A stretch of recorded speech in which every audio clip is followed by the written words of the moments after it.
क्या आपको कहानियां और ऑडियो बुक्स पसंद हैं? तो जुड़िए नॉवल एक्सप्लेनर से, जहां हर कहानी खास बनती है। अब समय की कमी नहीं, कभी भी कहीं भी कहानियां सुनें। कौन सी कहानी सुनना चाहते हैं? कमेंट में नाम लिखें। कुछ कहानियां 18+ दर्शकों के लिए हो सकती हैं। कृपया इन्हें ईयरफोन लगाकर सुनें। अभी सब्सक्राइब करें। अध्याय 83 सेना प्रस्थान करती है। महामहिम के पास ज्योक विंगवांग के लिए एक शाही आदेश है, गांव फेंग ने जोर से कहा। स्थिर खड़े होकर ज्योक विंगवांग ने उसे ठंडी नजर से देखा और सीधे चेहरे से कहा, इसे पढ़े। गांव फेंग ने जल्दी से शाही आदेश को खोला और जोर से पढ़ा। किन यांग और केंद्रीय सेना के सभी जनरलों ने अहंकारी हैं और तैनाती के आदेश की अवज्ञा की है। उन्हें उनके अपराधों के अनुसार दंडित किया जाना चाहिए। हालांकि वर्तमान में जब राज्य संकट हो रहा है, मैं उन्हें अपने कर्तव्यों का पालन करके खुद को छुड़ाने का एक और मौका दूंगा। जहां तक किन यांग का सवाल है, हालांकि वह एक राजकुमार है, उसने राज्य के मामलों को महत्व नहीं दिया है। उसे 100 कोड़े मारे जाने चाहिए। दूसरों के लिए उदाहरण बनने का समय आ गया है। शाही आदेश सुनने के बाद सभी सेनापतियों ने एक साथ राहत की सांस ली। उन्हें खुशी हुई कि अब उन्हें मरना नहीं पड़ेगा। इस बीच किन यांग का माथा ठंडे पसीने से ढका हुआ था। उसने कभी भी मौत को इतना करीब महसूस नहीं किया था। हालांकि 100 बार कोड़े खाने से बड़ी पीड़ा हुई, कम से कम उनकी जान बच गई और उनके वफादार अनुयायियों की भी। ज्योक विंगवांग ने अपनी आंखें थोड़ी ऊपर उठाईं, जो भ्रम से भरी थीं। अचानक उसकी पुतलियां सिकुड़ गईं और फिर उसने उदासीन चेहरे के साथ मंच के नीचे लोगों से कहा, किन यांग को छोड़कर सभी को मार डालो। दूसरों का उदाहरण बनाने के लिए उसे 500 बार कोड़े मारे जाएंगे। इससे हर कोई भयभीत हो गया और जनरलों में से एक ने उसकी ओर देखा और चिल्लाया, ज्योक विंगवांग, तुम बूढ़े धुंधले। शाही आदेश की अवज्ञा करने की तुम्हारी हिम्मत कैसे हुई? तुम वही हो जिसे मार दिया जाना चाहिए। बम! जैसे ही उसने बोलना समाप्त किया, उसके पीछे खड़े राज्य संरक्षक ने उसके सिर पर थप्पड़ मारा, जिससे उसका दिमाग इधर-उधर हो गया। बम! बम! हवा चीखों से गूंज उठी, लेकिन जल्द ही शांति बहाल हो गई। इस बिंदु पर सभी 124 केंद्रीय सेना जनरलों को मौके पर ही मार दिया गया, जिसका मतलब यह भी था कि केंद्रीय सेना में किन यांग के वफादार अधीनस्थों को मार डाला गया था। उल्टी किन यांग को लगा कि उसका सिर हिल गया है और उसके मुंह से खून की एक बूंद निकली। ज्योक विंगवांग, तुमने शाही आदेश की अवज्ञा की है। तुम्हारे अपराध के लिए तुम्हारे पूरे परिवार को फांसी दे दी जाएगी, वह जहरीली आवाज से चिल्लाया। महामहिम ने उन्हें मौका दिया, लेकिन मैंने नहीं दिया। ज्योक विंगवांग ने राजकुमार को ठंडी मुस्कान दी। यदि आप शाही आदेश का उल्लंघन करेंगे तो कोई आपको मार डालेगा, लेकिन मुझे मारने की हिम्मत कौन करेगा? अब मुझे नहीं लगता कि आप वास्तव में चाहते हैं कि मैं आपको एक मौका दूं। क्या आप चाहते हैं? उसने किन यांग पर ठंडी नजर डाली, जिससे उसका चेहरा डर से पीला पड़ गया और उसने जल्दी से अपना मुंह बंद कर लिया। किन यांग को पूरे दिल से विश्वास था कि जब तक वह एक और शब्द बोलेगा, वह निश्चित रूप से मौके पर ही मारा जाएगा। ज्योक विंगवांग ने लहराया और कहा, किन यांग को दूर खींचें और उसे 500 बार कोड़े मारें। फिर जमीन पर चारों ओर लाशों को देखते हुए उन्होंने सीधे चेहरे से कहा, अगले स्तर के सभी जनरलों को तुरंत 1 घंटे के सवा घंटे में मस्टर रोल प्लेटफॉर्म पर आने के लिए सूचित करें। जो लोग आने से इनकार करते हैं, उन्हें मार डालो। राज्य संरक्षक एक बार फिर तितर-बितर हो गए। 10 मिनट से भी कम समय में राजधानी के सभी सेनापति, चाहे उन्हें आना चाहिए था या नहीं आना चाहिए था, आ गए थे और सभी ने कवच और तलवारें पहन रखी थीं। किसी को भी अधीरता या थकावट दिखाने का साहस नहीं हुआ। बहुत अच्छा, ज्योक विंगवांग ने संतुष्टि के साथ सभी को देखा, फिर मुड़े और मंच से नीचे चले गए और मंच वापस ली चुनयांग को सौंप दिया।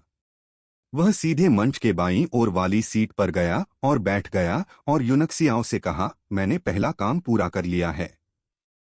यूनक्सियाओ ने मुस्कुराते हुए कहा, आप निश्चित रूप से निर्दयी हैं। अब कोई भी गलत इरादे रखने की हिम्मत नहीं करेगा। ली चुनयांग मंच पर खड़े थे और नीचे भीड़ को देखते हुए गंभीरता से चिल्लाए, चेन दाशेन इस मिशन के प्रमुख कमांडर होंगे। चेन दाशेन रैंक से बाहर निकलें और कमांडर की मुहर प्राप्त करें। हर कोई नुकसान में था। चेन दाशेन, यह आदमी कौन था? उपस्थित वरिष्ठ जनरलों में ऐसा कोई व्यक्ति नहीं था। वे जानते थे कि ली चुनयांग निश्चित रूप से अपने आदमी भेजेंगे और हान कियानफैंग और चेन परिवार के स्वामी चेन लिन सभी संभावित उम्मीदवार थे।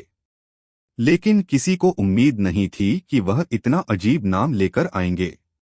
लेकिन जल्द ही कुछ पुराने जनरलों को कुछ याद आने लगा और जब उन्होंने मंच की ओर देखा तो उनके चेहरे उतर गए और वे हैरान रह गए। भीड़ में खड़े चेन लिन भी चौंक गए और जब उन्होंने मंच के बाईं ओर एक सीट से एक बूढ़े व्यक्ति को धीरे धीरे खड़े होते देखा तो वह कांपने लगे।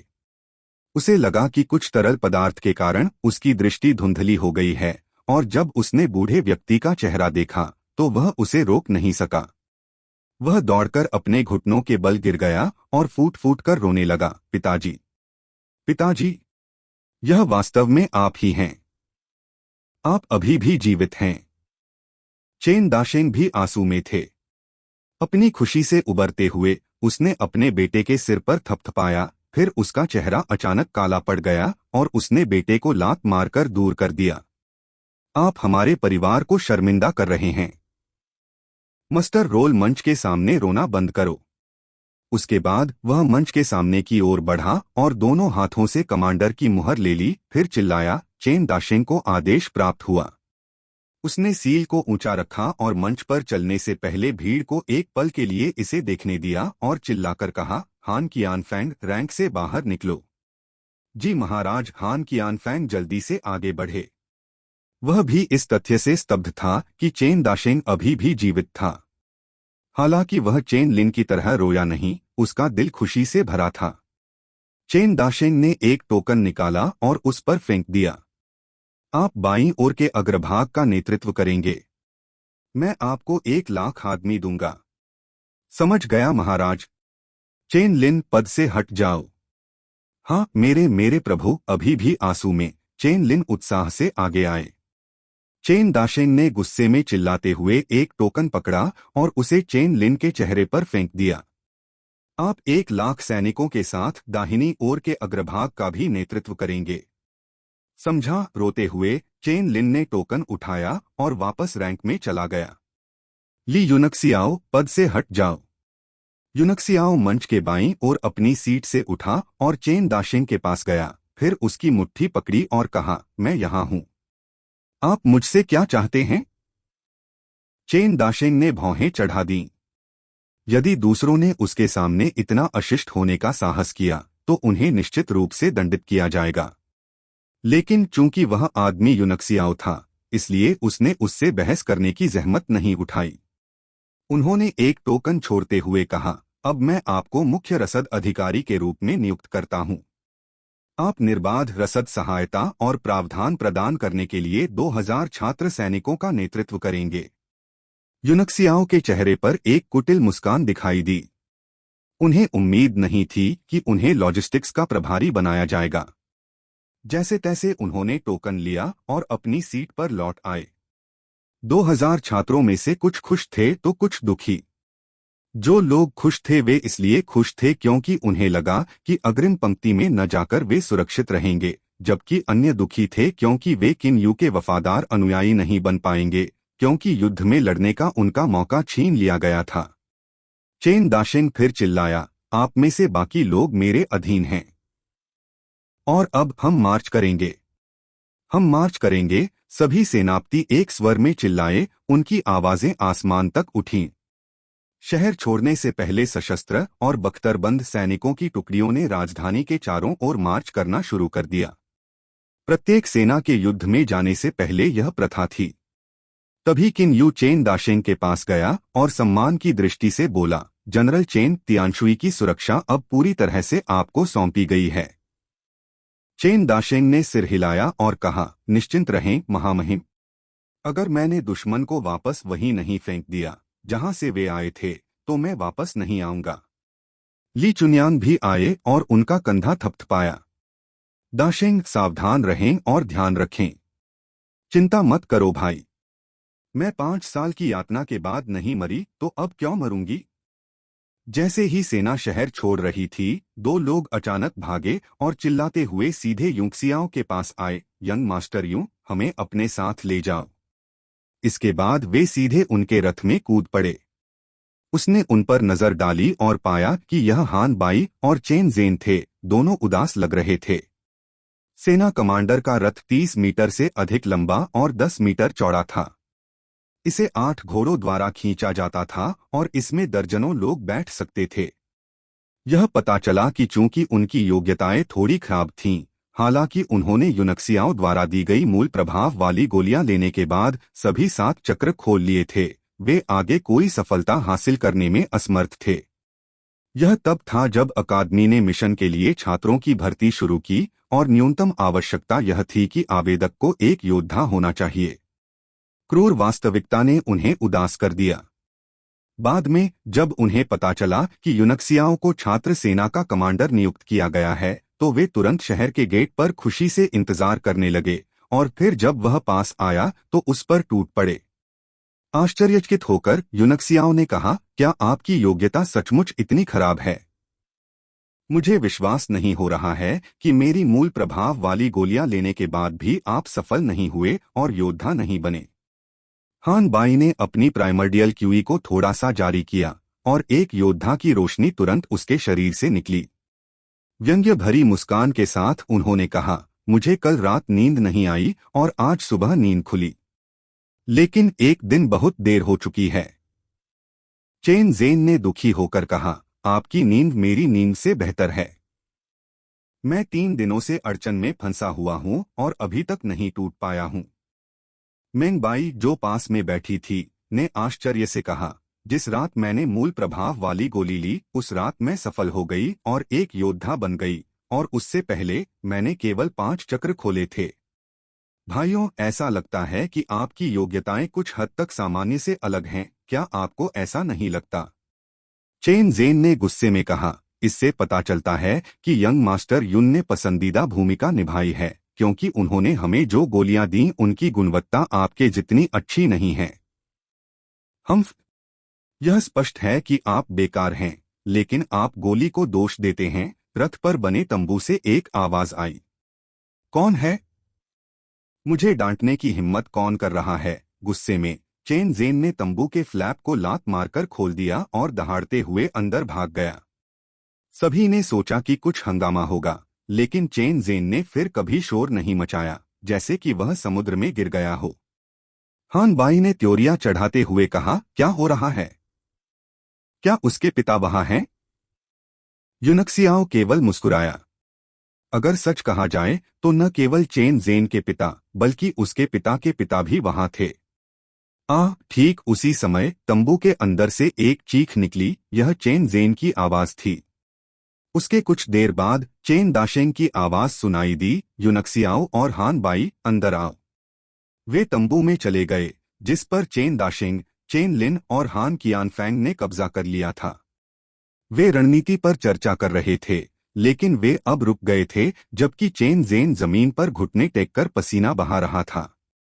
जैसे ही यूनक्सियाओ ने चेन जेन की ओर देखा तो उसका चेहरा काला पड़ गया। तुमने उसे जबरदस्ती वहां से भागने पर मजबूर कर दिया। हान बाई चौंक गई और उसने जल्दी से चेन जेन की ओर देखा, जो फर्श पर हाँफ रहा था। निश्चित रूप से चेन जेन मूल क्षेत्र का एक योद्धा बन गया था, जिसके चारों ओर प्राइमर्डियल क्यूई की रोशनी घूम रही थी। यूनक्सियाओ की आंखों में गुस्से की झलक थी। क्या आप नहीं जानते कि इससे उसे ही नुकसान पहुंचा है? उसने ठंडे स्वर में कहा। इस तरह की महत्वपूर्ण बाधा को जबरन तोड़ने से निश्चित रूप से उनकी भविष्य की उपलब्धियों पर असर पड़ेगा। चेन दाशेंग ने यूनक्सियाओ की ओर देखा और आह भरी। आपको पता होना चाहिए कि मेरे पोते की योग्यता वास्तव में औसत दर्जे की है। आपको क्या लगता है कि उसकी भविष्य की उपलब्धियां किस हद तक पहुंच सकती हैं? जीवन सीमित है, लेकिन मार्शल आर्ट अनंत है। उसे निम्नस्तरीय योद्धाओं के दायरे में भटकने देने के बजाय मुझे लगता है कि मेरे लिए उसे जल्द से जल्द उपयोगी व्यक्ति बनने में मदद करना बेहतर होगा। यूनक्सियाओ की आंखों का भाव कठोर हो गया। आप किस हद तक सोचते हैं कि आप उसे आकार दे सकते हैं? मैंने चेन लिन के साथ चर्चा की है। विशेषज्ञों और विभिन्न औषधीय गोलियों की मदद से मैं तब तक संतुष्ट रहूंगा जब तक वह भविष्य में एक महान मार्शल मास्टर बन सकता है। यूनक्सियाओ ने सिर हिलाया, उसकी आंखों में ठंडी रोशनी चमक रही थी। अपने हास्यास्पद विचारों को दूर रखें। फिर उसने एक उंगली निकाली और ठंडे स्वर में कहा, 1 वर्ष। मुझे 1 वर्ष दीजिए और मैं उसे 4 चतुर्भुज क्षेत्र में कदम रखूंगा और एक मार्शल लॉर्ड बन जाऊंगा। उन्होंने जो कहा उससे हर कोई हैरान रह गया। उसे देखते हुए चेन दाशिंग ने कहा, यूनक्सियाओ, मुझे पता है कि तुम बहुत सक्षम हो, लेकिन मार्शल आर्ट के शिखर तक पहुंचने के रास्ते में हर कदम आसमान पर चढ़ने जितना कठिन है। उन दिनों मेरी योग्यता पहले से ही मेरे साथियों में सबसे अच्छी थी, और फिर भी ऐसा तब तक नहीं हुआ जब तक कि मैंने मृत्यु का अनुभव नहीं किया और संयोग से मैं 4 क्वाड्रेंट्स दायरे में कदम रखने में सक्षम था। मुझे पता है कि तुम चेन ज़ेन के लिए अच्छा चाहते हो, लेकिन तुम्हें बहुत आवेगी नहीं होना चाहिए। अध्याय 84, एक सैन्य प्रतिज्ञा। यूनक्सियाओ ने चेन ज़ेन को फर्श से उठाया और तीनों व्यक्तियों को उदासीनता से देखा। क्या आपने काफी कुछ कहा? यदि हाँ, तो आप जो कर रहे थे उसे जारी रखें। लेकिन अगर मुझे पता चला कि आपने उसे फिर से बलपूर्वक उसकी अड़चन को तोड़ने के लिए मजबूर किया है, तो मैं अब इतना विनम्र नहीं रहूंगा। मेरे शब्दों को गंभीरता से लें और दोबारा ऐसा न करें। उनके शब्दों ने उन्हें स्तब्ध कर दिया और हान बाई को पूरी तरह से स्तब्ध कर दिया। एक और शब्द कहे बिना यूनक्सियाओ मुड़ा और चेन ज़ेन को अपने साथ खींचते हुए तंबू से बाहर चला गया। हान बाई ने तीनों स्तब्ध व्यक्तियों पर नजर डाली। उनके साथ अकेले रहने की हिम्मत न करते हुए वह जल्दी से तंबू से भी निकल गया। हान कियानफैंग बोलने वाले पहले व्यक्ति थे। यह ली यूनक्सियाओ वास्तव में अतीत से थोड़ा अलग व्यवहार करता है। हाल के दिनों में उसके बारे में अफवाहें राजधानी में फैल रही हैं, लेकिन मैं विश्वास नहीं कर सकता कि वह हम तीनों के सामने इतना अहंकारी होने का साहस रखता है। चेन लिन ने भौहें चढ़ाते हुए कहा, वह आश्चर्यजनक रूप से प्रतिभाशाली है। हालांकि वह चेन ज़ेन के समान उम्र का है, वह पहले से ही एक 8 सितारा योद्धा है। लेकिन मुझे अभी भी इस तथ्य के बारे में संदेह है कि उसके पास जियालन अकादमी के 2 शीर्ष प्रतिभाओं लिन यू और बाई चेंगफेंग को अकेले हराने की क्षमता है। मैंने दोनों लड़कों को करीब से देखा है और मुझे पता है कि वे दोनों कितने अच्छे हैं। हान कियानफैंग ने कहा, चूंकि ड्यूक जिंगगुओ उसे अकेले बाहर आने देने के लिए सहमत हो गए थे, इसलिए उनके पास अपने किले होने चाहिए। यह सिर्फ इतना है कि वह 1 वर्ष में चेन ज़ेन को मार्शल लॉर्ड बनाने के दावे के साथ बहुत घमंडी है। क्या उसे लगता है कि मार्शल लॉर्ड चरण कुछ ऐसा है जिसे आसानी से हासिल किया जा सकता है? चेन दाशिंग ने अपने हाथ में छोटी मिट्टी की मूर्ति को एक गेंद में गूंथ लिया और कहा, लड़के को कोशिश करने दो। अब से चेन ज़ेन की खेती में हस्तक्षेप करना बंद करो। चेन लिन चौंक गया और उसने जल्दी से कहा, पिताजी, मुझे मत बताएं कि आप उसकी बकवास पर विश्वास करते हैं। 1 साल में एक मार्शल लॉर्ड बन जाएगा? क्या वह सोचता है कि वह यह काफी है? चेन दाशिंग ने उसे काट दिया। लड़का थोड़ा अजीब है। मुझे पता है कि यह थोड़ा बेतुका है, लेकिन जब उसने ऐसा कहा तो मैं इस पर विश्वास किए बिना नहीं रह सका। अपनी आंखें चौड़ी करते हुए चेन लिन ने अपना सिर हिलाया और कहा, पिताजी, यह पूरी तरह से निराधार दावा है। चेन दाशिंग ने कहा, हम उसे प्रयास करने के लिए 1 साल देंगे।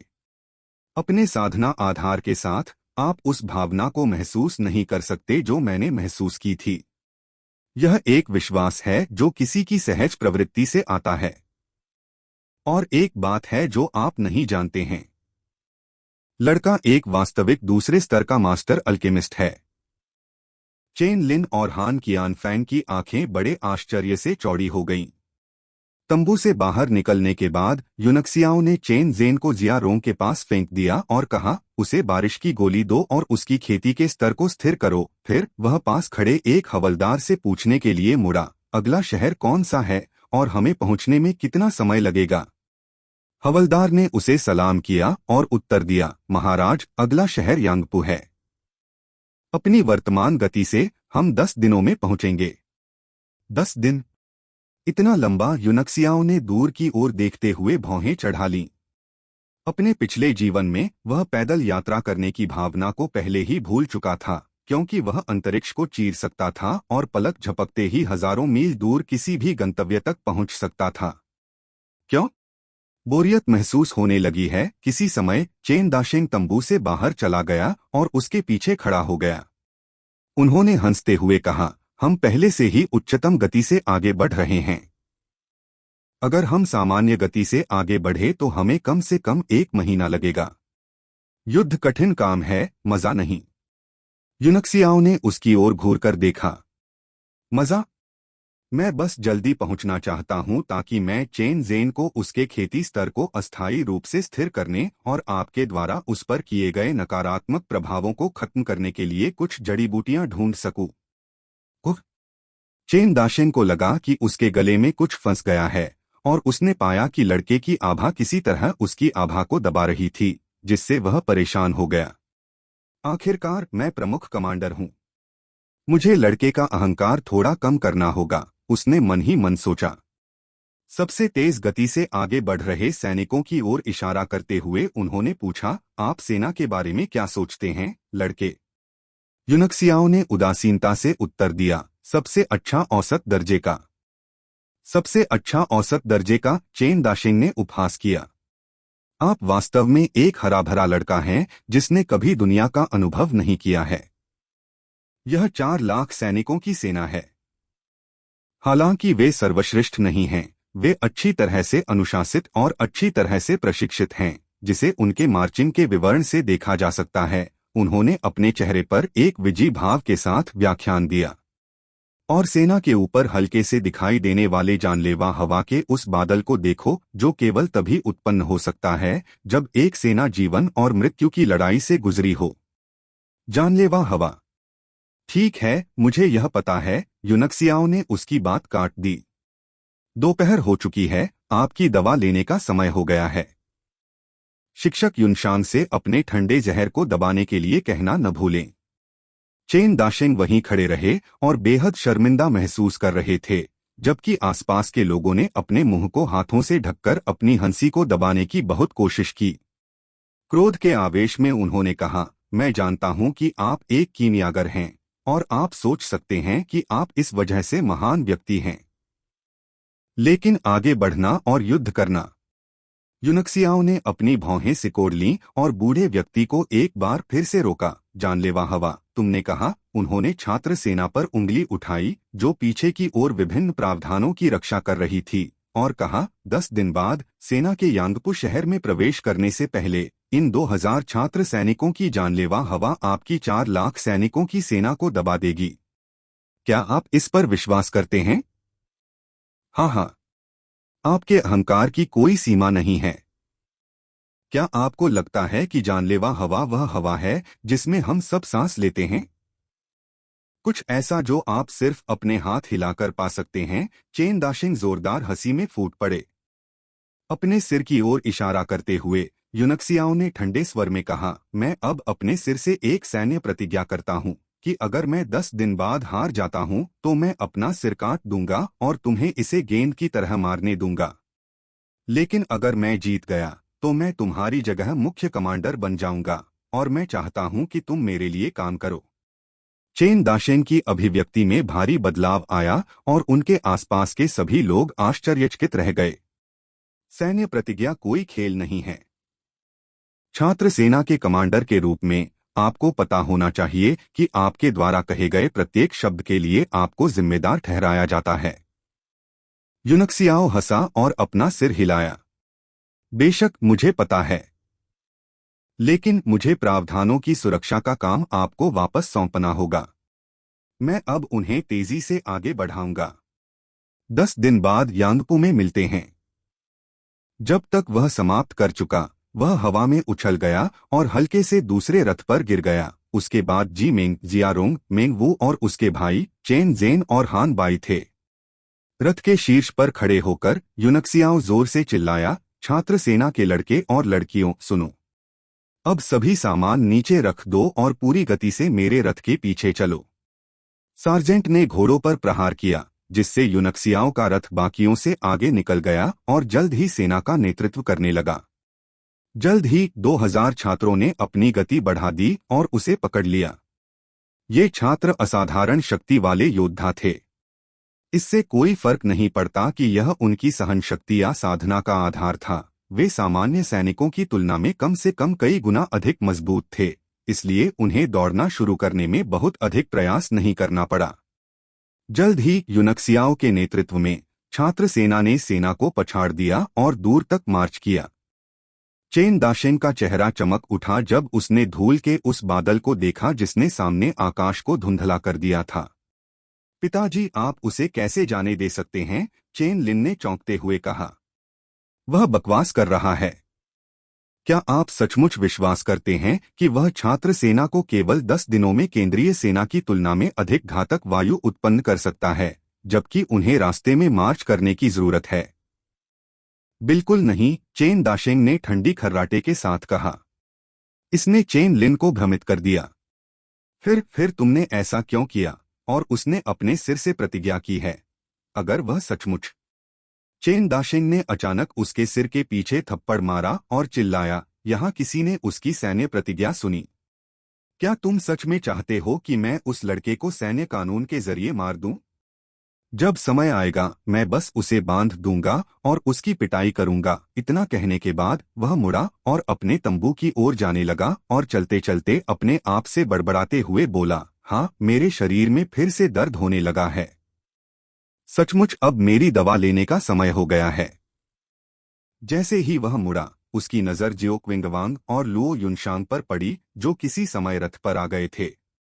लुओ युनशांग के माथे पर पसीने की छोटी बूंदें स्पष्ट रूप से दिखा रही थीं कि उसने प्राइमर्डियल क्यूई की एक महत्वपूर्ण मात्रा को समाप्त कर दिया था। शिक्षक लुओ, क्या आप जारी रख सकते हैं? चेन दाशेंग ने पूछा। लुओ युनशांग ने मुस्कुराते हुए कहा, कोई बात नहीं। मुझे आश्चर्य है कि ली यूनक्सियाओं को उपचार पद्धति कहाँ से मिली। जब मैं आपके अंदर ठंडे जहर को दबाता हूं तो मैं अपनी शुद्ध यांग ऊर्जा को भी बढ़ता हुआ महसूस कर सकता हूं और परिणाम एकांत में खेती करने से बेहतर प्रतीत होता है। चेन दाशेंग ने गुस्से में कहा, उस लड़के का दोबारा जिक्र मत करना। देखना कहीं मैं उसे बांधकर पीट पीट कर अपंग तो नहीं बना दूं। जियो क्विंगवांग, जो शांत था, मुस्कुराया और कहा, पोह, मुझे नहीं लगता कि आपको ऐसा करने का मौका मिलेगा। उसकी आवाज से पता चल रहा था कि वह चेन दाशेंग को यूनक्सियाओं के लिए काम करते हुए देखने के लिए उत्सुक था। चेन दाशेंग एक पल के लिए रुके, फिर अविश्वास की नजर डालने लगे। एक पल के लिए यूनक्सियाओं के आसपास हर कोई चुप था। कुछ समय बाद चेन जेन ने व्यंग्यपूर्वक मुस्कुराते हुए कहा, युवा मास्टर युन, इस बार आप बहुत आगे बढ़ गए हैं। आपकी उस सैन्य प्रतिज्ञा के साथ, यदि मेरे दादाजी ने आपका सिर नहीं काटने का फैसला किया तो वे निश्चित रूप से आपको गंभीर रूप से मारेंगे। यह और कुछ नहीं बल्कि कुछ जानलेवा हवा पैदा कर रहा है। क्या आपको लगता है कि इसे हासिल करना बहुत मुश्किल है? यूनक्सियाओ मुस्कुराया। हान बाई ने गंभीरता से कहा, यह कुछ और नहीं बल्कि कुछ जानलेवा हवा पैदा कर रहा है। मुझे विश्वास नहीं हो रहा है कि आप ऐसा कहेंगे। क्या आप जानते हैं कि जानलेवा हवा क्या है? यह केवल तभी शरीर में जमा हो सकती है जब एक सैनिक युद्ध के मैदान पर असली हथियारों से लड़ता है। एक बार जब सैनिक युद्ध के मैदान में लौट आता है तो इसे सैनिक की लड़ने की ताकत को बढ़ाने के लिए जारी किया जाएगा। अगर सैनिक व्यक्तिगत रूप से युद्ध के मैदान में नहीं गया तो 10 दिन तो छोड़ ही दें, इसे 10 साल में भी प्रशिक्षित नहीं किया जा सकता है। यूनक्सियाओं को कोई चिंता नहीं थी। ठीक है, उन्हें जीवन और मृत्यु की लड़ाई का अनुभव कराकर इसे आसानी से हल किया जा सकता है। अपने आसपास के चकित भावों पर ध्यान न देते हुए वह जोर से चिल्लाया, मैं चाहता हूं कि सेना पूरी गति से आगे बढ़े और 4 दिनों में यांगपू के बाहर पहुंच जाए। वह मुस्कुराया और फिर ऐसी आवाज में कहा जो केवल उसके आसपास के लोग ही सुन सकते थे, मैं तुम्हें बचे हुए 6 दिनों में नरक भेज दूंगा। वह मुड़ा और अपनी आस्तीनें लहराते हुए तंबू में चला गया। उसे परेशान करने की हिम्मत न करते हुए बाकी लोग तंबू के बाहर बैठ गए और ध्यान करने लगे। रास्ते में सार्जेंट जितनी तेजी से संभव हो सके रथ पर सवार हुआ। चूंकि 2000 छात्र सभी योद्धा थे, वे उन घोड़ों से भी तेज दौड़ सकते थे, लेकिन किसी ने भी यूनक्सियाओं के रथ से आगे निकलने की हिम्मत नहीं की थी और वे बस उसके पीछे पीछे चल रहे थे। तीसरे दिन छात्रों का उत्साह पूरी तरह से टूट गया। जब वे पीले चेहरों के साथ सड़क पर दौड़ रहे थे तो स्तंभ को कुछ मील तक घसीटा गया। उनमें से कई मन में घृणा लिए आगे वाले रथ की ओर देख रहे थे। हमें 3 दिनों तक गायों की तरह दौड़ने की क्या जरूरत है, जबकि ये निकम्मे लोग रथ में आराम से बैठ सकते हैं। लेकिन 2 आकृतियां थीं जो अभी भी रथ के पीछे पीछे चल रही थीं और उनमें कोई थकान नहीं दिख रही थी, जो कभी कई छात्रों के आदर्श थे। अपने जबड़े भींचते हुए लिन यू और बाई चेंगफेंग ने रथ के पीछे भागते समय कोई शिकायत नहीं की और उनकी आंखें दृढ़ संकल्प से जल रही थीं। अध्याय 85 सहस्र सहस्र भ्रम निर्माण। कमांडर के रथ को खींचने वाले 8 घोड़ों को फायरक्रो साम्राज्य से उच्च कीमतों पर खरीदा गया था। घोड़ों और राक्षस जानवरों की मिश्रित नस्ल, जिससे उन्हें उनकी लाल आंखें और महान सहन शक्ति मिली। फिर भी इतने लंबे समय तक आराम के बिना सरपट दौड़ना कुछ ऐसा नहीं था जिसे वे झेल सकते थे। आखिरकार जब वे तीसरे दिन यांगपू के बाहर पहुंचे तो वे चिल्लाए और फिर जमीन पर गिर पड़े। थकावट के कारण सभी मर गए। सभी छात्रों को आने में 10 मिनट और लग गए और जब तक वे पहुंचे उनमें से प्रत्येक पीले चेहरे के साथ हांफने लगा था। तभी यूनक्सियाओ आलस्य से रथ से नीचे उतरा। उसने खुद को फैलाया और जम्हाई ली, फिर आसमान की ओर देखा। ओह, मुझे नहीं पता था कि रात हो चुकी है। चांद आज काफी भरा हुआ है। अरे, यहाँ आओ और चांद का आनंद लेने में मेरे साथ शामिल हो जाओ। उनकी आवाज ने चेन जेन, हान बाई और अन्य लोगों को रथ से नीचे खींच लिया। प्रत्येक ने हाथ में भाप लेने वाला कप पकड़ रखा था और समय समय पर उस पर चुस्की ले रहे थे। उन्हें देखकर सभी 2000 छात्र क्रोधित हो गए और उनके दिलों में आक्रोश भर गया। लेकिन जब उन्होंने यूनक्सियाओ की अविश्वसनीय युद्ध शक्ति के बारे में सोचा तो उन्होंने इसके बारे में एक शब्द भी बोलने की हिम्मत नहीं की। अपने चेहरे पर एक धूर्त मुस्कान के साथ यूनक्सियाओ ने कहा, ठीक है, चाय का समय खत्म हो गया है। हमें अब काम पर जाने की जरूरत है। चेन जेन और अन्य लोगों ने अपने चाय के कप नीचे रख दिए और अपने हथियार निकाल लिए जैसे ही वे जमीन पर खींचने लगे। 2000 छात्र उत्सुकता से उनकी ओर देखने लगे, लेकिन कोई समझ नहीं सका कि वे क्या कर रहे हैं। देखते ही देखते जमीन पर एक बड़ा सा घेरा बन गया। कुछ छात्रों को तुरंत एहसास हुआ कि यह एक संरचना थी जिसने सभी 2000 छात्रों को घेर लिया था। वे क्या कर रहे हैं? यह गठन क्या है?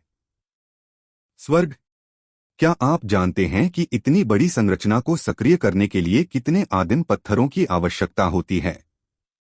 और क्या आप जानते हैं कि इसे सक्रिय करने के लिए एक कीमियागर को कितना मजबूत होना चाहिए? संरचनाओं का ज्ञान रखने वाला एक छात्र सदमे में चिल्लाया। क्या आप नहीं देख सकते कि मास्टर जियारोंग, एक दूसरे दर्जे के कीमियागर, हमारा पीछा कर रहे हैं?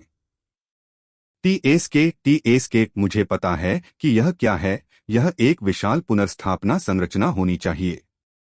वे हमारी प्राइमर्डियल क्यूई को पुनर्स्थापित करने जा रहे हैं। ओह, क्या ऐसी कोई अच्छी चीज है? बेशक। यदि आपको मुझ पर विश्वास नहीं है तो बस प्रतीक्षा करें और देखें। बातचीत सुनते ही यूनक्सियाओ के चेहरे पर एक ठंडी मुस्कान उभर आई। बहुत पहले संरचना का निर्माण पूरा हो गया था। विभिन्न आकारों और ग्रेडों के अनगिनत आदिम पत्थरों को उन रेखाओं के दोनों किनारों पर गड़ाया गया था जिनसे संरचना बनी थी। यह एक ऐसा नजारा था जिसने हर किसी को हंसने पर मजबूर कर दिया। यह बहुत ही बेकार है। एक संभ्रांत परिवार का यह बेटा कितना अमीर है। अगर सच कहा जाए तो यूनक्सियाओ इस समय काफी पीड़ा में था। संरचना के निर्माण के उद्देश्य से उन्होंने दैवीय क्षेत्र टैबलेट के सभी आदिम पत्थरों को लगभग खाली कर दिया था। कड़वाहट को दबाते हुए वह संरचना के केंद्र तक चला गया, तायन और स्प्रिंग वाटर की तलवारें निकाली और उन्हें जमीन में गाड़ दिया। प्रकाश की एक किरण तुरंत आकाश में उठी, जिसमें दोनों तलवारों की परछाइयां चमकती हुई आकार ले रही थीं और ठंडी ठंडी हवा निकाल रही थीं।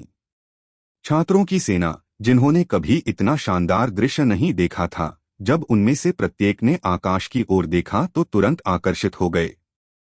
यूनक्सियाओं के मुंह के कोनों पर एक क्रूर मुस्कान दिखाई दी और उसने कहा, यह एक ऐसी संरचना है जिसने मेरी सारी संपत्ति समाप्त कर दी है, और इसकी दोनों आंखें तीसरी श्रेणी के रहस्यवादी हथियार हैं। यह आप सभी को बहुत ही कम समय में सच्चे योद्धा बनने में मदद कर सकता है। अब मेरे दोस्तों, कृपया उस सुखद यात्रा का आनंद लें जो मैंने आपके लिए तैयार की है। तलवारों की रोशनी में उसकी आंखों का नजारा असामान्य रूप से विचित्र लग रहा था। इस बीच उन्होंने कुछ मंत्रोच्चार किए, जिससे कई प्राचीन, अजीब से दिखने वाले शब्द संरचना में गिरने से पहले शून्य में उभर आए। अचानक हर कोई यह देखकर हैरान रह गया कि आकाश में उज्ज्वल और सुंदर चंद्रमा असामान्य हो गया था, जिसकी सतह पर धीरे धीरे रक्तलाल निशान दिखाई दे रहे थे। क्या हुआ? जैसे ही चंद्रमा एक बुरी दिखने वाली आंख की पुतली में बदल गया, हर कोई पूरी तरह से आश्चर्यचकित हो गया। संरचना के बाहर खड़े होकर यूंक्सियाओं की पुतलियां रक्तलाल हो गई थीं और धीरे धीरे मुड़ने लगीं, जो दो अर्धचंद्रों में बदल गईं।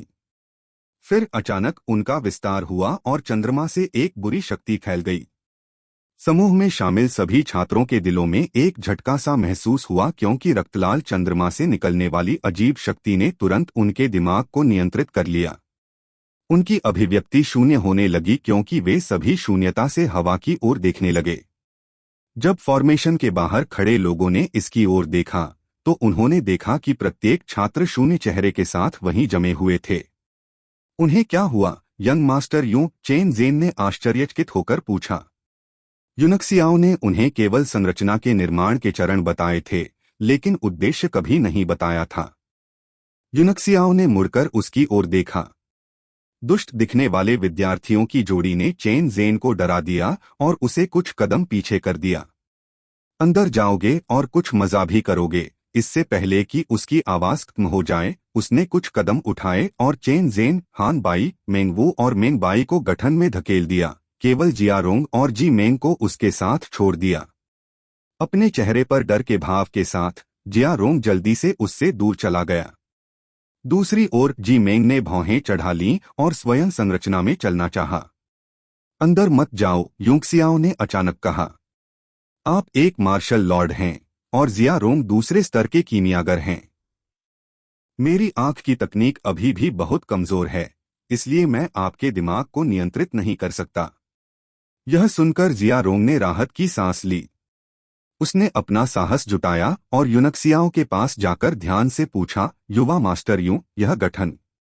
यूनक्सियाओं ने अपनी आंखें बंद कर लीं और शांति से कहा, यह एक भ्रम रचना है जिसे 1000 कहा जाता है। इसमें वे कुछ ऐसा अनुभव करेंगे जिसे वे अपने पूरे जीवन में कभी नहीं भूलेंगे। हे, कुछ बहुत ही दिलचस्प। जियारोंग कांप उठी। जब यूनक्सियाओं ने कुछ बहुत दिलचस्प कहा तो उसके चेहरे पर चंचल और दुष्ट भाव ने उसे ठंडा कर दिया। वह इन छात्रों के लिए प्रार्थना करने से खुद को नहीं रोक सका। मुझे हर किसी की सुरक्षा के लिए आपकी जरूरत है, जी मेंग। मुझे नहीं पता कि मैं कितने समय तक टिक पाऊंगा, लेकिन मैं अपनी तरफ से पूरी कोशिश करूंगा। जब वह समाप्त कर चुका तो उसने अपने पैरों के चारों ओर एक छोटा घेरा बनाया, उसमें कुछ आदिम पत्थर रखे और फिर पालथी मारकर बैठ गया। इसके बाद उन्होंने दोनों हाथों को मंत्रमुग्ध मुद्रा में बंद कर लिया और ध्यान करना शुरू कर दिया। अपनी आंखें सिकोड़कर जी मेंग पास के एक पेड़ पर चढ़ गया और अपनी दिव्य भावना को जितना हो सके फैलाते हुए खुद को शाखाओं और पत्तियों के बीच छिपा लिया। जियारोंग ही एकमात्र ऐसा व्यक्ति था जिसके पास अब करने के लिए कुछ नहीं था, इसलिए वह बस बैठ गया और ध्यान भी करने लगा। झांगताओ शहर में स्काईहॉक मार्शल आर्ट्स अकादमी में सबसे उत्कृष्ट छात्र थे। वह केवल 13 वर्ष का था, लेकिन उसने पहले से ही 5 चक्र खोल लिए थे और उसके लिए यह बहुत संभव था कि वह अपने डेंटियन को सघन कर सके, प्राइमर्डियल क्यूई का उत्पादन कर सके, मूल क्षेत्र में कदम रख सके और 15 साल की उम्र से पहले एक सच्चा योद्धा बन सके। उनकी सबसे बड़ी इच्छा थी कि वह जल्दी से पर्याप्त पैसा बचाएं, फिर जियालन अकादमी में दाखिला लें और स्नातक स्तर की पढ़ाई के बाद स्टेट गार्जियन बने। वह अपने पूर्वजों का नाम रोशन करना चाहता था, अपने माता पिता को अच्छा जीवन जीने देना चाहता था और अपनी बहन की शादी एक अच्छे परिवार में करना चाहता था। वह प्रतिदिन अकेले अभ्यास करने पहाड़ के पीछे आते थे। अब तक वह एक पेड़ में एक बड़ा छेद कर सकता था जिसमें दो लोगों को गले लगाना पड़ता था। यह क्या है? एक रोएदार सफेद सिर उस बेसिन के आकार के छेद से बाहर निकला जो उसने हाल ही में एक बड़े पेड़ में छेदा था। उसे आश्चर्य हुआ, यह एक भेड़िया था। पेड़ पर भेड़िया कैसे हो सकता है? झांग ताओ भयभीत होकर जल्दी से पीछे हट गया। इस बीच सफेद बालों वाला, हरी आंखों वाला भेड़िया पेड़ से बाहर चला गया और दृश्य ने तुरंत उसे चिल्लाने पर मजबूर कर दिया। राक्षस भेड़िया! एक राक्षस भेड़िया! पहाड़ के पीछे एक राक्षस भेड़िया क्यों है? उसके पास आगे सोचने का समय नहीं था। अपनी हताशा में वह घूमा और पहाड़ से नीचे भाग गया। यहां तक कि एक सच्चा योद्धा भी किसी राक्षसी जानवर से लड़ने की हिम्मत नहीं कर पाएगा। Please subscribe the novel explainer channel. ओह! राक्षस भेड़िया चिल्लाया और फिर अपना खूनी मुंह खोलकर झपट्टा मारा। यह जानते हुए कि वह इससे बच नहीं सकता, झांग ताओ जल्दी से पीछे मुड़ा और खुद को घोड़े की मुद्रा में बंद कर लिया। घबराए नहीं, डरो मत, वह मन ही मन खुद से कहता रहा। क्लिंच्ड मुट्ठी। चूंकि वह अब बच नहीं सकता था, इसलिए उसने लड़ने का फैसला किया था। उसने अपने पैरों में ताकत डालते हुए एक मुक्का मारा जो सीटी की आवाज के साथ हवा में घुस गया। यदि एक साधारण भेड़िया मुक्का मारे तो निश्चित रूप से मर जाएगा, लेकिन वह एक राक्षस भेड़िया था जिसका उसने सामना किया था। मुक्का भेड़िए के सिर पर लगा और जैसे ही झांग ताओ इसके बारे में उत्साहित था, वह यह देखकर तुरंत घबरा गया कि उसकी मुट्ठी राक्षस भेड़िए के ऊपर से गुजर गई जैसे कि उसने कुछ भी नहीं मारा हो। क्या चल रहा है? एक पल में उसका दिमाग शून्य हो गया। अचानक राक्षस भेड़िए ने उसकी बाह को घेर लिया, अपना मुंह खोला और अपने जबड़े जोर से बंद कर लिए। आह! झांग ताओ का चेहरा उदास हो गया क्योंकि तेज दर्द का एक वार उसके कंधे को छू गया और फिर उसने देखा कि उसके दाहिने हाथ को राक्षस भेड़िए ने काट लिया है। हरामी! मैं तुम्हें मार डालूंगा, वह चिल्लाया और उसकी आंखें लहूलुहान हो गईं। इस बीच उसने अपने बाएं हाथ की पांचों उंगलियों को राक्षस भेड़िए के सिर पर पंजे की तरह मारा। क्या? पंजे बिना किसी चीज को छुए एक बार फिर भेड़िए के शरीर में घुस गए। वह हैरान होकर चिल्लाया, यह कैसे हो सकता है? यह कैसे संभव है? आह! एक और मर्मस्पर्शी चीख गूंजी जिससे पहाड़ के पीछे अनगिनत पक्षी आकाश में उड़ गए। गंभीर दर्द ने झांग ताओ को बेहोश कर दिया और जब वह जागे तो शाम ढल चुकी थी। कैसे? यह कैसे हुआ? वह पूरी जमीन पर फैले खून और अपने कंधों को घूरता रहा जहां उसकी दोनों भुजाएं गायब थीं जिसे राक्षस भेड़िए ने खा लिया था। आह! क्यों? तुमने मुझे मार क्यों नहीं दिया? झांग ताओ पागलों की तरह पहाड़ के पीछे से नीचे की ओर भागा, उसकी आंखों से आंसू बह रहे थे। अपनी बाहों के बिना मैं मार्शल आर्ट का अभ्यास कैसे कर पाऊंगा? जियालन अकादमी में कैसे प्रवेश पाऊंगा? राज्य अभिभावक बनूंगा और अपने माता पिता और बहन को एक नया जीवन कैसे दिलाऊंगा? स्वर्ग, तुम मेरे साथ ऐसा क्यों कर रहे हो? Please subscribe the novel explainer channel. एक के बाद एक चेहरे उसके दिमाग में घूम गए। लड़खड़ाते, गिरते, लुढ़कते झांग ताओ किसी तरह अपने घर लौटने में कामयाब रहे। छोटे से टूटे हुए घर के अंदर की धीमी रोशनी को देखकर उसे पता चला कि उसके पिता दरवाजे के सामने हुक्का पी रहे होंगे, उसकी माँ अभी भी बिस्तर के पास कपड़े ठीक कर रही होगी और उसकी बहन रसोई में खाना खा रही होगी। जब उसने अपने खाली कंधों को देखा तो उसे कोई दर्द महसूस नहीं हुआ। इसके बजाय उसे लगा कि उसका हृदय पारे से भर गया है, इतना भारी कि वह मुश्किल से सांस ले पा रहा है और अपना पैर भी नहीं उठा पा रहा है। वह नहीं जानता था कि उसे अपने परिवार, अपने सबसे करीबी लोगों का सामना कैसे करना है। नहीं, नहीं, नहीं! अचानक घर से एक दर्दनाक चीख निकली। यह उसकी बहन की आवाज थी। झांग ताओ ने अपना सिर झटका दिया और घर में घुस गया। जर्जर दरवाजा एक तरफ गिर गया था। उसने देखा कि उसके पिता कुदाल उठाकर एक आदमी के माथे पर मारने की कोशिश कर रहे हैं, लेकिन उस आदमी ने उसकी छाती पर लात मारी और हवा में खून का निशान छोड़ते हुए उसे पीछे की ओर उड़ा दिया। जब तक उसके पिता जमीन पर गिरे तब तक वह मर चुके थे। उनके सभी 7 छिद्रों से खून बह रहा था। पापा! झांग ताओ को लगा कि उसका दिल टूट गया है। वह दहाड़ते हुए दौड़ा और अपने पिता को उठाना चाहा, लेकिन वह ऐसा कैसे कर सकता था जब उसने अपने दोनों हाथ खो दिए थे। अध्याय 86 दानव चंद्रमा। नहीं, ऐसा मत करो। कृपया, मैं आपसे विनती करता हूँ, कृपया ऐसा मत करो। एक कमरे से दया की एक और पुकार गूंजी, लेकिन इस बार वह उसकी माँ थी।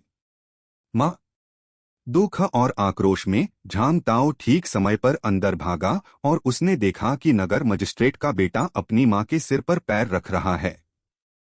उसकी माँ ने अपनी आंखें घुमाईं और उसके पतले शरीर ने कुछ बार संघर्ष किया और फिर वह मर गई। उसकी आंखें खुली रह गईं। माँ!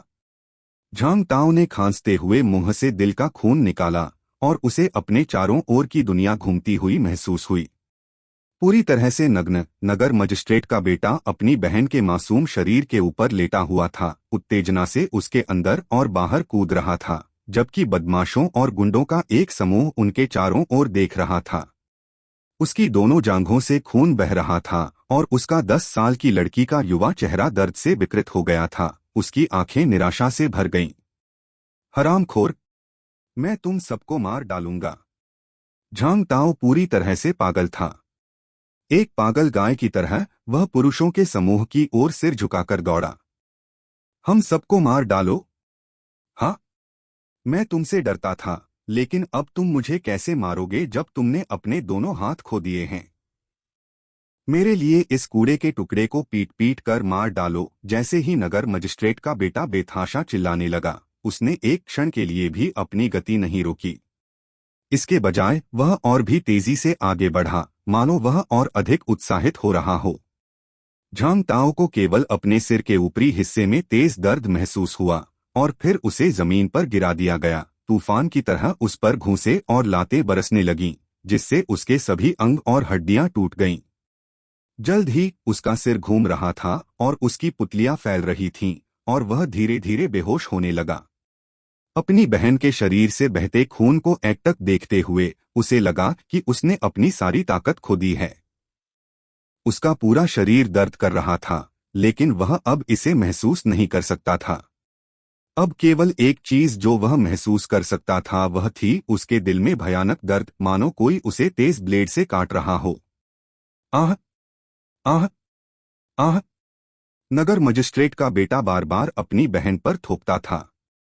जल्द ही वह अपने चरम पर पहुंच गया और एक पल के लिए कांपने के बाद वह उसके पतले शरीर पर निढाल होकर गिर गया। झांग ताओ ने देखा कि उसकी बहन का गोरा शरीर धीरे धीरे कठोर और ठंडा होने लगा। यहाँ वहाँ बैंगनी और हरे धब्बे उभरने लगे। तमाम अपमान के बाद आखिरकार उनकी बहन की मृत्यु हो गई।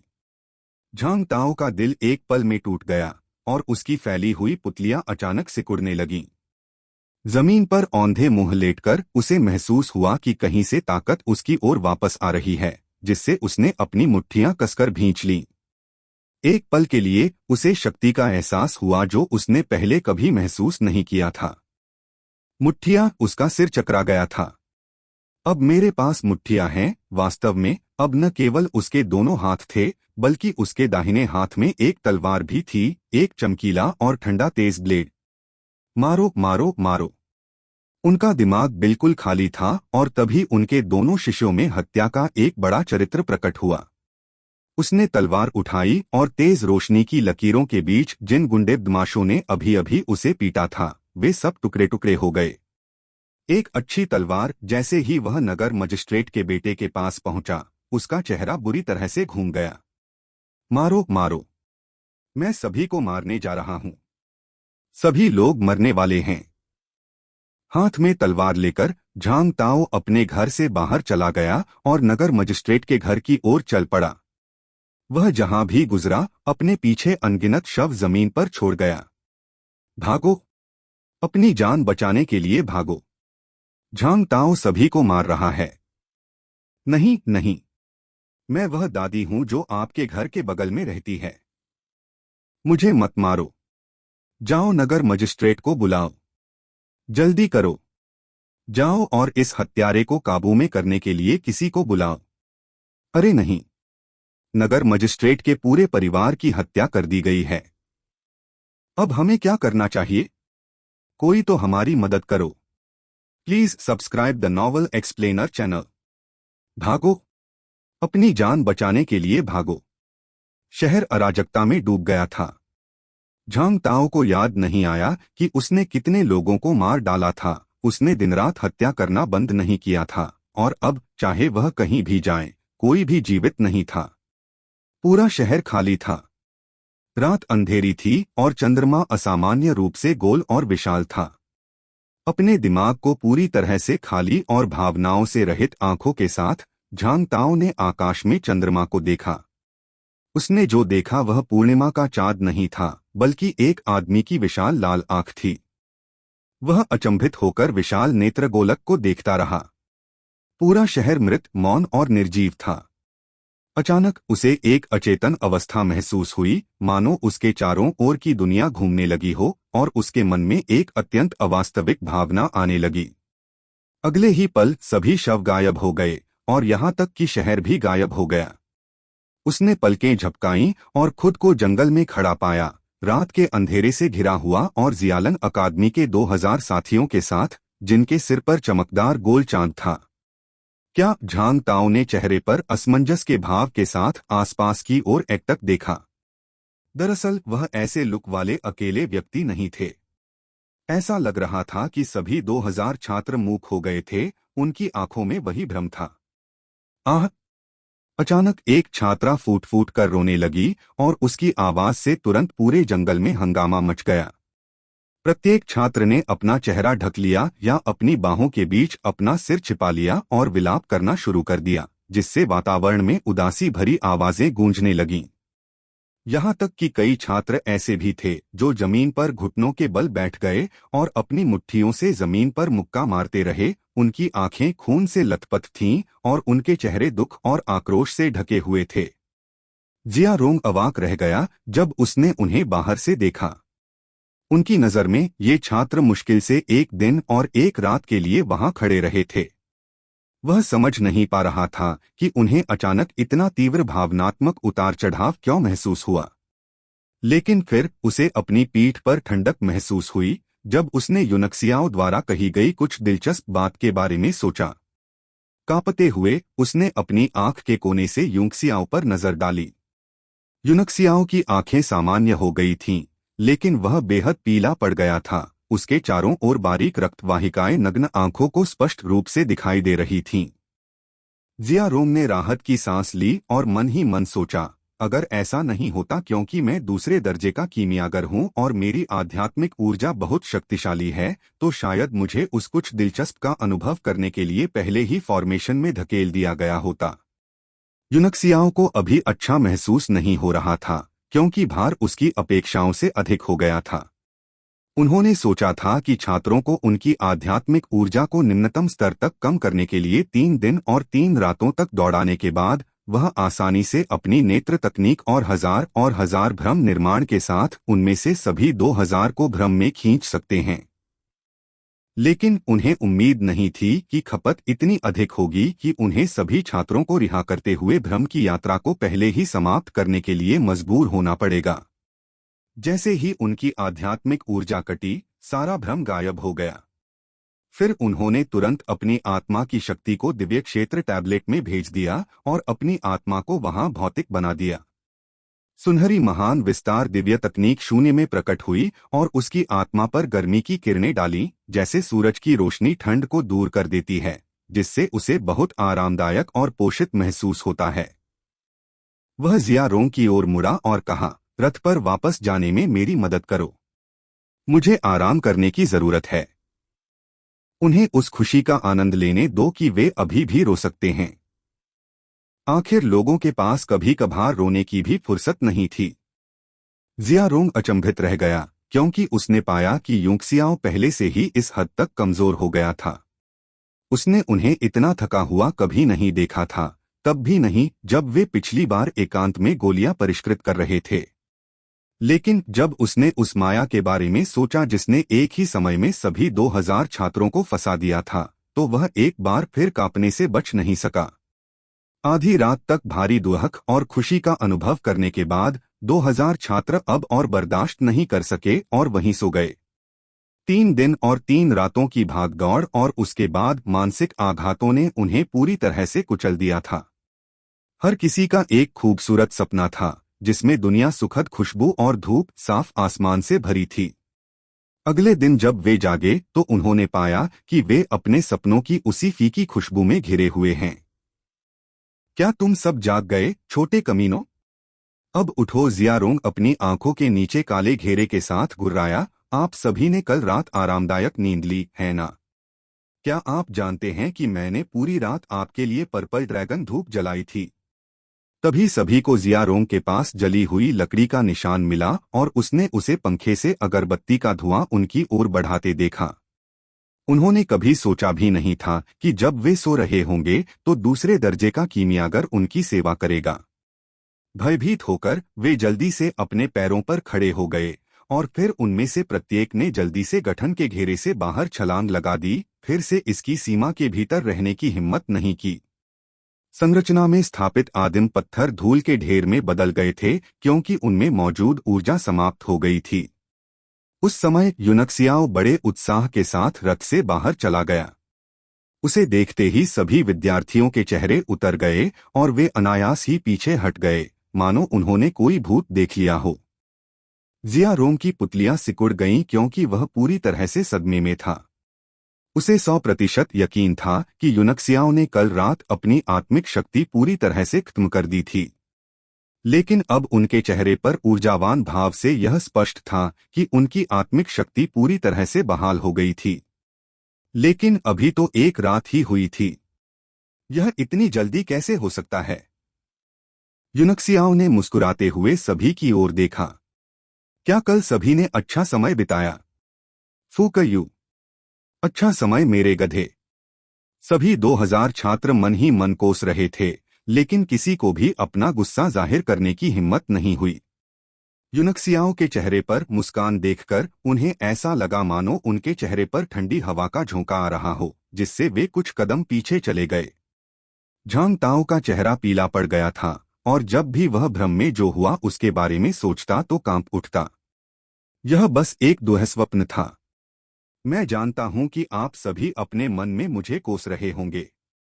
लेकिन उसका चेहरा अचानक गंभीर हो गया और उसकी आंखें समुद्र की तरह गहरी हो गईं और वह गंभीर स्वर में बोला, मुझे नहीं पता कि आपने भ्रम में क्या देखा, लेकिन मैं आपको बता सकता हूं कि यदि आपके पास ताकत नहीं है तो वास्तविक जीवन में ऐसा होना संभव है।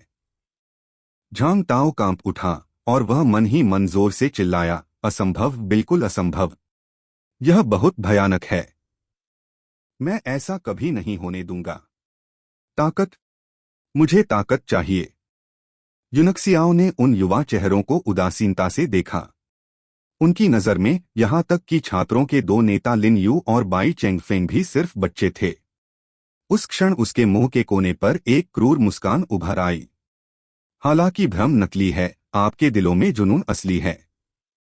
दुनिया इसी तरह चलती है, प्राकृतिक चयन और मजबूत लोगों का अस्तित्व। यदि आप जीवित रहना चाहते हैं और अपने दिलों में कमजोरी के निशानों की रक्षा करना चाहते हैं, तो आपको खुद को मजबूत करते रहना होगा और मार्शल आर्ट के रास्ते पर आगे बढ़ते रहना होगा। उसने देखा कि सबकी आंखों में कुछ कातिलाना भाव झलक रहा था, जो पहले नहीं था। उन्होंने अनुमोदन करते हुए मुस्कुराते हुए कहा, तो मैं बचे हुए 5 दिनों का उपयोग आप सभी को कौशल का एक सेट सिखाने के लिए करूंगा जो आपकी ताकत में तेजी से सुधार कर सकता है। इसे मर्डरस एयर स्क्रिप्ट कहा जाता है। प्रलोभित होकर जी मेंग दूर से ही चल दिया। यूनक्सियाओ ने उस पर नजर डाली और कहा, तलवार तकनीक की आपने जो शैली विकसित की है वह चुस्त और तेज है, जो इस लिपि के बिल्कुल विपरीत है। लेकिन दुनिया की सभी मार्शल तकनीकें महान दांव की ओर ले जाती हैं और वे अंततः मार्शल सार की समझ में वापस आ जाएंगी। आप संदर्भ के लिए इसका अध्ययन कर सकते हैं, लेकिन आपको इसे सीखने की जरूरत नहीं है। अध्याय 87 जानलेवा वायुलिपि। जी मेंग ने सिर हिलाया, फिर किनारे पर खड़े हो गए और ध्यान से देखा जब यूनक्सियाओ ने समझाना शुरू किया। मर्डरस एयर स्क्रिप्ट एक खेती तकनीक है जो जानलेवा हवा के माध्यम से मानव शरीर की संभावित ताकत को उत्तेजित कर सकती है। इसका नवजात रूप पहली बार युद्ध के मैदानों में देखा गया था और फिर योद्धाओं द्वारा खोजा गया जिन्होंने इसका अध्ययन किया और तकनीक का आविष्कार किया। जानलेवा हवा किस हद तक ताकत बढ़ाती है, यह आपके साधना स्तर से संबंधित है। तकनीक को दो भागों में विभाजित किया गया है। पहला भाग जानलेवा हवा को संघनित करना है और दूसरा भाग क्षमता को प्रोत्साहित करना है। अब मैं चाहता हूं कि आप सभी स्क्रिप्ट याद कर लें। उन्होंने स्क्रिप्ट को जोर से पढ़ा जबकि सभी छात्र अपने मन में उनके पीछे स्क्रिप्ट दोहरा रहे थे। जब जी मेंग ने यह सुना तो वह चौंक गया। उसने सोचा था कि यह सिर्फ एक सामान्य खेती तकनीक थी, लेकिन इसे सुनने के बाद उसे तुरंत एहसास हुआ कि इसका मूल्य इतना बड़ा था कि इसका अनुमान नहीं लगाया जा सकता था। पटकथा के अनुसार यदि किसी व्यक्ति की जानलेवा हवा काफी मजबूत हो तो यह उसकी ताकत को दोगुना भी कर सकती है। और यदि इस लिपि का प्रयोग सैनिकों को प्रशिक्षण देने के लिए किया जाता तो सेना की युद्ध शक्ति।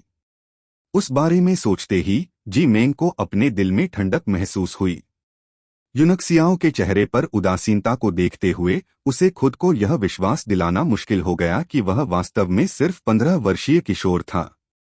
शिक्षण समाप्त करने के बाद यूनक्सियाओ ने गंभीर स्वर में कहा, यदि इस लिपि को एक ही समय में कई लोगों द्वारा विकसित किया जाता है तो उनके बीच की जानलेवा हवा एक दूसरे को प्रभावित कर सकती है, जिससे गुणन का प्रभाव प्राप्त होता है।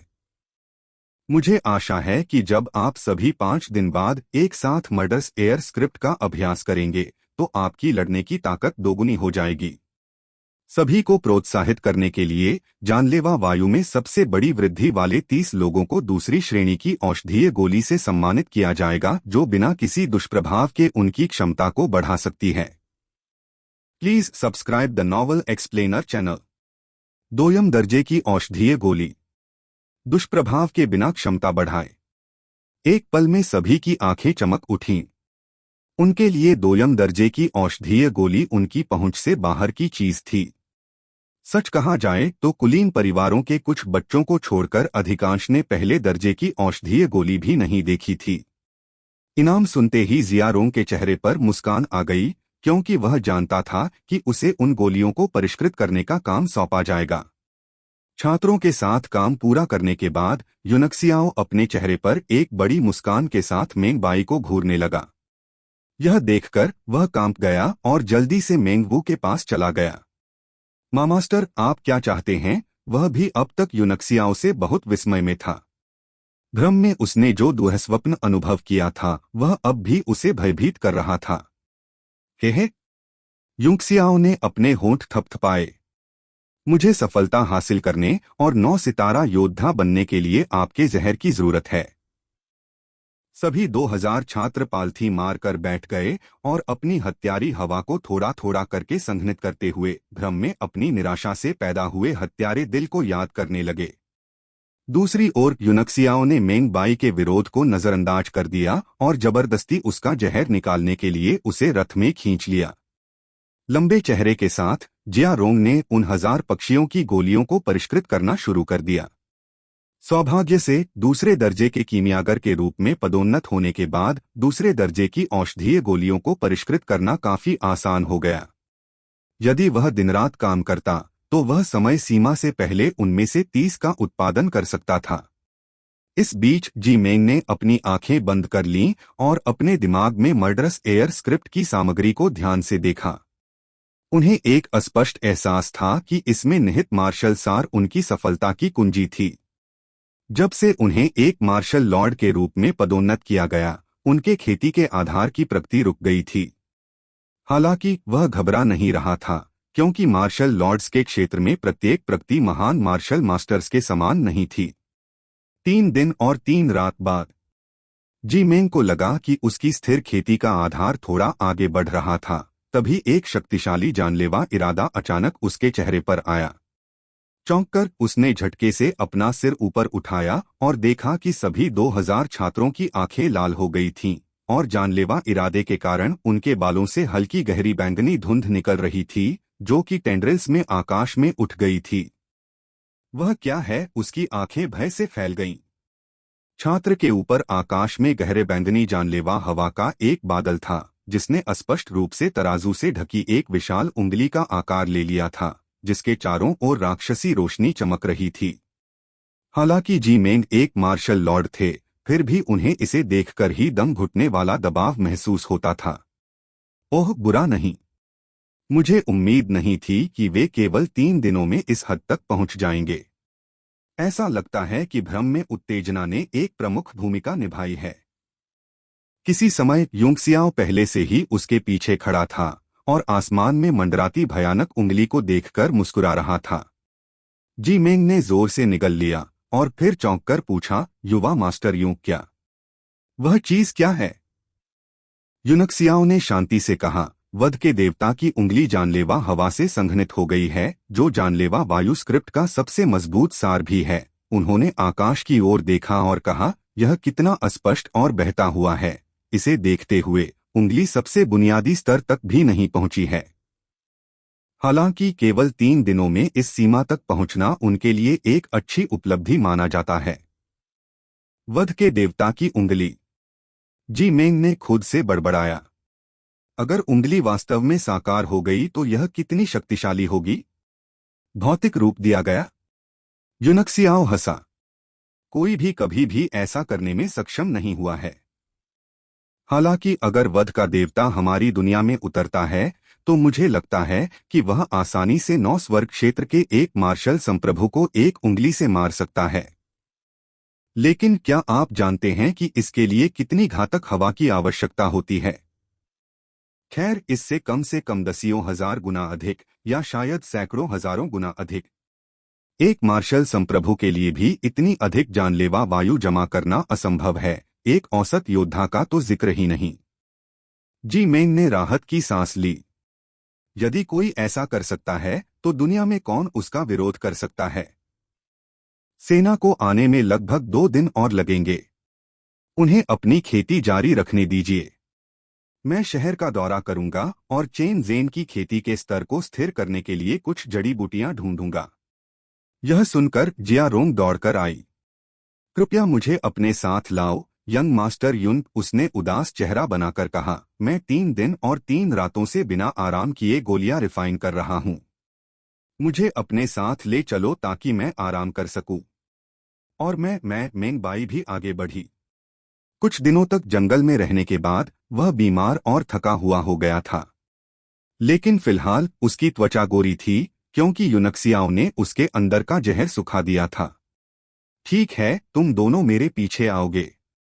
और मेंगबाई, अपनी बहन को भी बुलाओ। जी मेंग, यहीं रहो और छात्रों की रक्षा करो। जल्द ही मेंगवू को छात्रों के बीच से बुलाया गया और फिर वे चारों शहर के लिए चल पड़े। जैसे ही उसने उन्हें दूर तक गायब होते देखा, जी मेंग अपने सदमे को छिपा नहीं सका। उसने अपना सिर हिलाते हुए कुटिलता से मुस्कुराया और मन ही मन बुदबुदाया, स्वर्ग अभी केवल 3 दिन हुए हैं और वह पहले से ही शीर्ष 8 सितारा योद्धा है।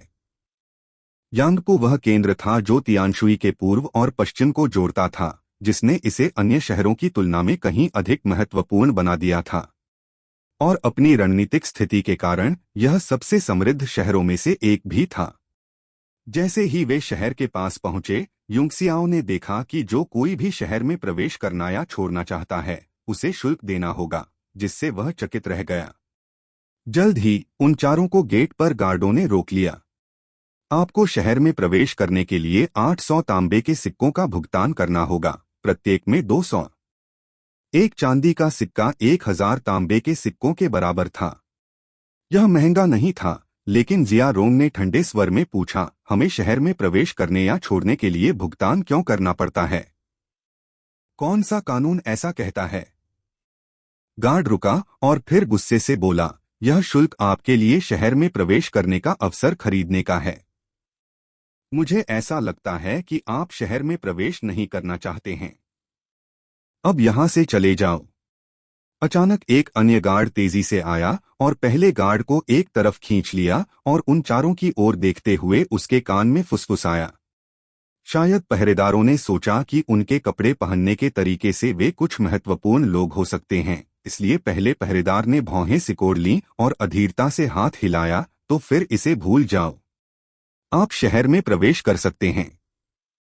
जियारोंग इतना गुस्से में था कि वह विस्फोट करने वाला था, लेकिन जैसे ही वह गार्डों को देखकर मुस्कुराया, युंगसियाओ ने उसका हाथ पकड़ लिया और उसे शहर में खींच लिया। युवा मास्टर यूं, आप मुझे उन्हें सबक क्यों नहीं सिखाने देते?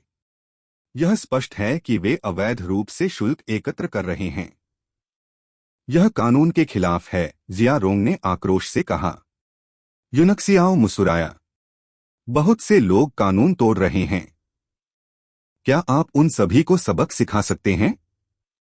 टेढ़ी छड़ी की टेढ़ी छाया होगी। गार्ड अपराधी नहीं हैं, वे सिर्फ आदेशों का पालन कर रहे हैं। क्या आपको लगता है कि उन्होंने जो पैसा इकट्ठा किया है वह सीधे उनकी जेब में जाएगा? मुझे यकीन है कि 99% को अपने वरिष्ठों को सौंपना होगा। गुस्से से आग बबूला होते हुए मेंगबाई ने कहा, ये अधिकारी सचमुच दुष्ट हैं। चूंकि वे बच्चे थे, वह और मेंग वो अपने प्रयासों से जीवन में अपना रास्ता बना रहे थे, इसलिए वह स्वाभाविक रूप से जानते थे कि ये अधिकारी आम लोगों का किस तरह शोषण करते हैं। युनक्सियाओ ने कहा, भले ही हम उन्हें अभी सबक सिखा दें, लेकिन यहाँ चीजें वैसी ही रहेंगी जैसी हमारे जाने के बाद थीं। इसके अलावा हमारे लिए जो मार्शल आर्ट या कीमिया की खेती करते हैं, हमें अपने दिमाग को सांसारिक मामलों से मुक्त करने की आवश्यकता है। जब किन यू सिंहासन पर बैठे तो उन्हें इस बारे में कुछ करने दें। वे बातें करते करते सड़क पर टहलने लगे। यांगपू वास्तव में एक समृद्ध शहर था, राजधानी से कमतर नहीं। जल्द ही वे शहर की सबसे बड़ी दवा की दुकान पर पहुंचे, लेकिन अंदर कदम रखते ही उन्हें निराशा हुई। दुकान में जड़ी बूटियों की विविधता राजधानी जितनी नहीं थी। आखिरकार राजधानी प्रतिभाओं और कई कीमियागरों से भरी हुई थी, जबकि यांगपू के पास शायद एक भी कीमियागर नहीं था। युनक्सियाओ ने भौहें सिकोड़ लीं और एक पल के लिए सोचा, फिर कई सामान्य जड़ी बूटियों की सूची बनाई और दुकानदार से प्रत्येक के लिए 10 हिस्से तैयार करने को कहा। जैसे ही दुकानदार ने सूची के अनुसार जड़ी बूटियां तैयार कीं, उसने अचानक कहा, हमारे पास गुलान की पत्तियों के केवल 8 हिस्से बचे हैं। शरीर को मजबूत बनाने वाली औषधि के मुख्य घटक के रूप में इस जड़ी बूटी की बहुत मांग है। ठीक है, 8 हिस्से किसी भी हिस्से से बेहतर हैं। कृपया उन्हें मेरे लिए पैक करें। उसी समय 2 आदमी दुकान में आए। जब उन्होंने काउंटर पर गुलान की पत्तियां देखीं, तो उनमें से एक की आंखें चमक उठीं और वह तेजी से आगे बढ़ा और जड़ी बूटी के ऊपर अपनी हथेली रख दी। मैं ये सभी गुलान की पत्तियां ले लूंगा। मैंने अपने शरीर को मजबूत करने वाली औषधि समाप्त कर ली है और मुझे एक नए बैच को परिष्कृत करने के लिए उनकी आवश्यकता है। दुकानदार ने मुस्कुराते हुए कहा, युवा मास्टर वू गुआंग, आपका मेरी दुकान पर आना अच्छा लगा, लेकिन यहाँ कुछ ग्राहकों ने ये गुलान पत्तियां खरीदी हैं। जब वू गुआंग ने उन चारों को देखा तो उसका चेहरा चमक उठा और जब उसने मेंग वू को देखा तो उसकी आंखें चमक उठीं। उसने अपना सिर ऊंचा रखा और मुस्कुराते हुए बोलते हुए युनक्सियाओ की ओर देखा, मैं गुलान की पत्तियां और लड़की खरीदूंगा। मुझे अपनी कीमत बताओ। मेंग वू के नथुने फड़क उठे।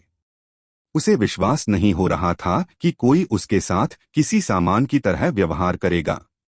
वह तेजी से आगे बढ़ने वाली थी, लेकिन युनक्सियाओ ने उसे रोक दिया। ओह, आप उन्हें खरीदना चाहते हैं? उसने हंसते हुए कहा। ठीक है, कीमत उचित और उचित होगी, लेकिन मुझे डर है कि आप इसे वहन नहीं कर पाएंगे। मैं इसे बर्दाश्त नहीं कर सकता। वो गुआंग जोर से हंसा, मानो उसने अभी अभी दुनिया का सबसे मजेदार चुटकुला सुना हो। दुकानदार, उसे बताओ मैं कौन हूँ। दुकानदार ने युनक्सियाओ पर दया भरी दृष्टि डाली और आज्ञाकारी ढंग से कहा, युवा मास्टर वू गुआंग यांगपू के सिटी लॉर्ड का बेटा है और उसके पीछे मास्टर झोंगताई, एक उन्नत कीमिया प्रशिक्षु खड़ा है। ओह, युनक्सियाओ की जिज्ञासा जगी। क्या मैं जान सकता हूं कि इस मास्टर झोंगताई ने किस गुरु से शिक्षा प्राप्त की? झोंगताई ने उन्हें घृणा से देखा, जैसे कि उनसे बात करने से उसकी गरिमा को नुकसान होगा। क्यों? आपको लगता है कि आप सभी मास्टर कीमियागरों को जानते हैं? उसने ठंडे स्वर में कहा। ठीक है, मुझे आपको बताने में कोई आपत्ति नहीं है। मैं अल्केमिस्ट एसोसिएशन के मास्टर जिया रोंग से सीख रहा हूं।